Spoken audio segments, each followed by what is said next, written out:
Et on est installé pour vous donner donc l'occasion de crier votre ras-le-bol par rapport à une situation qui vous déplaît, de parler et de partager vos difficultés en espérant que qui de droit entende votre cri de cœur et vienne donc trouver solution favorable à votre problème. Vous pourrez nous joindre au 27 20 21 44 48 27 20 24 27 87. Clémence Cole est à la technique réalisation Aïssata Koulibaly à Lemouo. Au micro, votre Estelle Assoumo Kipré. Monsieur Bamba Brahima, bonjour. Oui, bonjour madame. Bienvenue, on vous écoute. Oui, bon, je vous appelle, je suis à Dangoroba, quoi. Bangoroba. Oui, sous-préfecture de Séguelon. Je vous en prie, allez-y. Oui, ce matin-là, je m'adresse au ministre Laurent Tiagba. Vraiment, à Dangoroba, ici, nous, on a un problème d'eau potable. D'accord. Vraiment, aujourd'hui, la population de Dangoroba a besoin d'un château d'eau. Vraiment, je m'adresse au ministre Laurent Tiagba. Il n'a qu'à faire tout possible pour nous donner un château d'eau. D'accord. Et en l'air, on a un problème d'eau même, problème.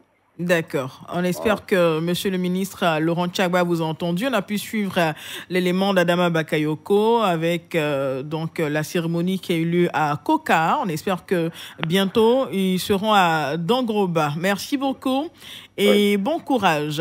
27 20 21 44 48 27 20 24 27 87. Joseph Boga nous appelle de Bébesso. Bonjour. Oui, Angovia Bébessou. Angovia Bébessou, d'accord. Voilà, Monsieur Boga, bienvenue. Ouais, il y a une mine d'or ici.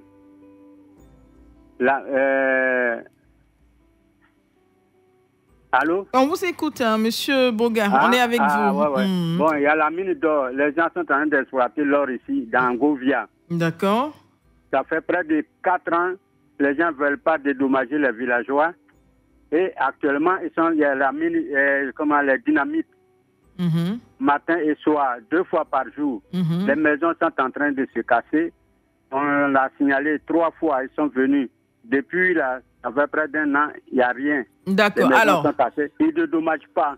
D'accord, Monsieur Boga Joseph, oui. on va parler clairement. Qui doit vous dédommager? C'est la société Pepsi. La société Pepsi. Oui, Persis. Persis, d'accord. Voilà. Qui exploite vos terres. Les terres. D'accord. Ils ne veulent pas payer. D'accord. Alors. Et puis il y a le dynamitage. Les maisons sont en train de s'écrouler. Ils sont venus contrôler. Ils disent qu'ils sont venus pour 1 semaine. Ils ont fait 2 heures de temps, ils sont partis. Et depuis là, ça fait près de 3 mois, on ne les voit pas. Les maisons. D'accord. Pour dédommager, c'est un problème. La poussière, présentement, là, avec la poussière, les effets secondaires. D'accord. Alors, je veux dire, Monsieur Boga, il y a des autorités à Angovia, à Bébesso, non? Vous avez des autorités là-bas, il y a le chef du village, est-ce qu'il n'y a pas le sous-préfet? La radio, c'est parce qu'on n'arrive pas à les joindre. D'accord. Les autorités, on n'arrive pas à les joindre. D'accord. Voilà. Ce que je veux dire, c'est que s'ils ont eu l'autorisation des autorités sur place là-bas, comme le sous-préfet, le chef du village et autres, c'est de vous tourner vers ces autorités-là. Ils vous diront ce qu'il en est de votre dédommagement. Depuis près de 4 ans, on les suit. Depuis 4 ans, vous les suivez, puis il n'y a rien. Bon, c'est une question un peu complexe. Je ne sais pas, forcément, ils ont eu des autorisations pour s'installer. Des autorisations de qui? Et donc, quand il y a un souci, vous allez retourner vers ces autorités-là qui leur ont donné ces autorisations et puis voir ce qu'il en est. Si depuis 4 ans, vous devez dédommager qu'il n'en est rien jusqu'aujourd'hui, retournez vers le sous-préfet. Je pense qu'on vous dira quelque chose, ou le chef du village, ou les cadres, je ne sais pas. Mais bon, voyez comment est-ce que les choses ont commencé et puis vous trouverez certainement une solution. Mais vous faites bien d'en parler sur la radio pour attirer l'attention donc des autorités compétentes. Nous sommes à Crézoukoué avec vous, Monsieur Tayoro Nicolas. Bonjour. Bonjour, Michel Assoumo. On vous écoute. Ouais, ce matin, je parle de la réhabilitation des bureaux des eaux et forêts de Divo. De Divo, d'accord. Qu'est-ce qu'il se passe? C'est pas normal, Assoumo. permettez que je ramène les Ivoiriens au moment douloureux. Depuis la crise post-électorale à 2010-2011, les locaux des bureaux des eaux et forêts de Divo ont été saccagés. Les toits ont été emportés. Et depuis 2010 jusqu'aujourd'hui à 2022, ça fait 12 ans. 12 ans que les bureaux souffrent et qu'il n'y a pas de réhabilitation. C'est pour cela que ce matin, j'interviens pour interpeller le ministère de tutelle, le ministère des eaux et forêts, afin d'intervenir pour réhabiliter totalement les locaux des bureaux des eaux et forêts de Divo. D'accord. Est une région mère, c'est le lieu de la région du Lot-du-Bois. Donc les bureaux des eaux et forêts ne méritent pas de souffrir jusqu'à 12 ans. Et vous êtes un agent des eaux et forêts? Non, c'est la Soumoui, je ne suis pas un agent. Mais ça m'inquiète parce que je vais dans le bureau des eaux et forêts. Avant-hier, j'y étais. Et depuis longtemps, depuis 10 ans, comme je l'ai dit. Alors d'accord, je comprends. Vous n'êtes pas un agent, mais vous partez dans leurs locaux et vous voyez que c'est vraiment délabré et tout. Mais ils sont dedans, ils travaillent dedans? Ils travaillent dedans, mais ils sont... mais si eux-mêmes, ils ne se plaignent pas. Si eux-mêmes qui sont des agents des eaux et forêts, Divo, c'est un chef-lieu de région, il y a forcément une direction régionale des eaux et forêts, donc il y a un directeur régional là-bas et tout. Je ne sais pas si ça se dit un directeur régional des eaux et forêts, mais je veux dire que si eux-mêmes ne se plaignent pas de leur situation, vous, en quoi est-ce que ça vous concerne? Oui, ça me concerne parce que c'est d'abord ma ville et puis c'est ma région. Bon, d'accord. Quand j'échange avec certains agents, ils me disent qu'ils ont relayé les formations vers... Les hiérarchies. Les hiérarchies n'ont pas eu de suite. D'accord. Donc, c'est pour cela que je voudrais servir du canal de la radio qui est un vecteur d'information et de développement, pour que qui de droit même intervenir pour réhabiliter les bureaux des eaux et forêts. D'accord. Qui eux-mêmes se plaignent dans leur situation, mais vous plaignez à leur place. D'accord. Monsieur Taïro Nicolas, merci beaucoup. Bien reçu, portez-vous bien. Direction Guitry. Naon Abdoulaye, bonjour. Bonjour, Estelle. Alors, on vous écoute. Oui, que Dieu éclaire votre chemin. Amen. Oui, je suis précisément à Broudoukou-Panda. Vous êtes où? À Broudoukou-Panda. Broudoukou-Panda, d'accord. Et qu'est-ce qu'il se passe là-bas? C'est du département de Guitry. D'accord. La voie Broudoukou-Panda côtière n'est pas encore une réalité. Bon, les travaux avaient commencé l'année dernière à Géroute Pierre-Faux, mais ils sont partis, ils ne sont pas encore de retour. Or, la saison des pluies, actuellement les pluies ont déjà commencé ici. Cette voie vraiment était une voie de transport en commun. Ça fait plus de 20 ans, aucun Badian ne passe sur cette voie. Et il y a eu beaucoup de pertes en vie d'humains dans les eaux. Et l'année dernière, heureusement que les travaux ont commencé, mais encore, ils sont partis et le travail est resté inachevé. Donc, je les interpelle de venir achever notre voie de Broudoukou-Panda à la côtière.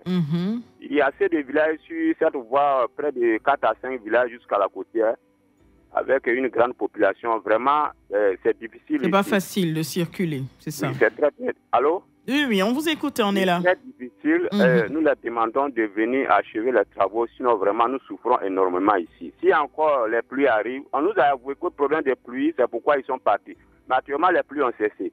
Et s'ils ne viennent pas que les pluies recommencent, vraiment, ce sera difficile pour nous. Les bois qu'ils ont confectionnés pour faire le principal pont à notre niveau ici, tout est en train de pourrir là. Voilà, vous voyez, ils ne viennent pas. Oh, encore, avec cette sécheresse, l'eau coule encore sur les routes. Et quand les pluies vont commencer, là, vraiment, ce sera grave, hein?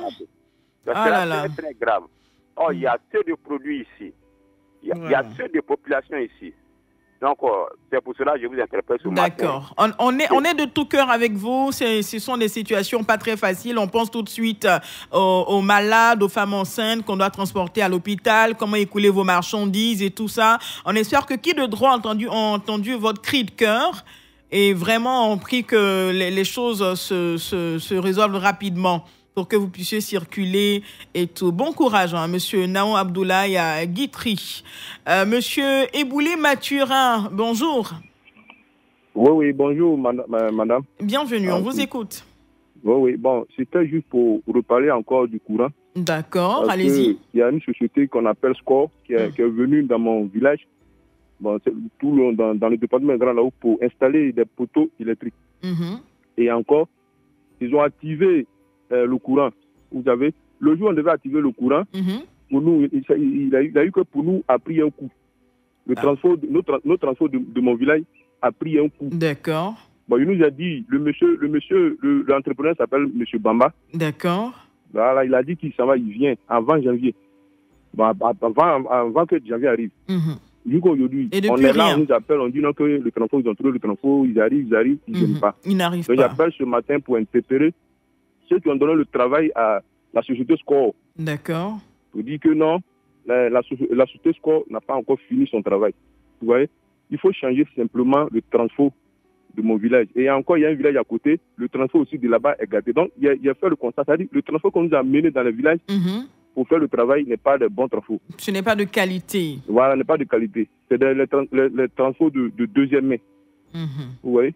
Donc, moi, j'interpelle ceux qui ont donné le travail à la société Score et à M. Bamba de venir contrôler le travail. Même le travail, même là, sur les poteaux électriques est mal fait. Wow. Peut-être c'est ça qui a donné le coup, c'est ça qui a donné ce truc-là pour gâter notre info. Wow. D'accord. Est-ce que vous pourrez nous rappeler le nom du village? Le village s'appelle Krokrom. Krokrom.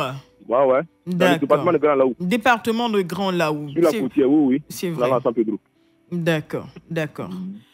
Monsieur Eboulé, merci beaucoup. On espère que les autorités compétentes qui ont mandaté Monsieur Bamba pour ces différents travaux-là vous ont entendu et que quelque chose sera fait. Vraiment, on l'espère, et rapidement. On termine avec vous, Monsieur Kwame Junior. Vous nous appelez de Maféré. Bonjour.